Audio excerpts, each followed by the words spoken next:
أي الأنواع تفضل؟ كانت هناك سيدة تمتلك محلاً صغيراً لبيع الزهور، وفي صباح أحد الأيام وبينما كانت ذاهبة إلى محلها كعادتها، لاحظت أن بعض أوراق الشجر لم يعد لونها زاهياً كما كان في السابق. كانت هذه السيدة قوية الملاحظة، لكنها لم تكتفي بالملاحظة، بل بذلت كل طاقتها في البحث عن حل لهذه المشكلة.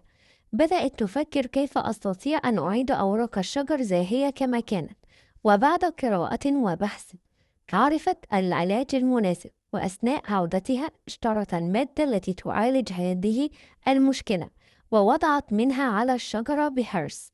ومع مرور الأيام عادت أوراق الشجر زاهية من جديد. في الحقيقة تمثل هذه السيدة نوعًا مهمًا من الناس، وهو النوع الذي يلاحظ المشكلة ثم يركز على إيجاد حل لها.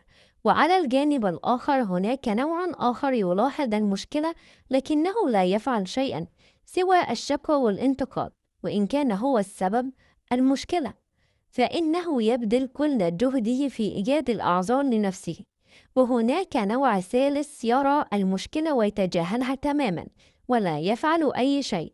النوع الأول هو النوع الإيجابي، أما النوع الثاني فلا يستطيع مساعدة نفسه ولا الآخرين، وللأسف في كثير من الأحيان يبتعد الناس عن مساعدته لأنه يرفض أي حل يقدم له ويقول هذا غير مناسب. أما النوع الثالث فيتسبب ببصمته في زيادة المشكلة.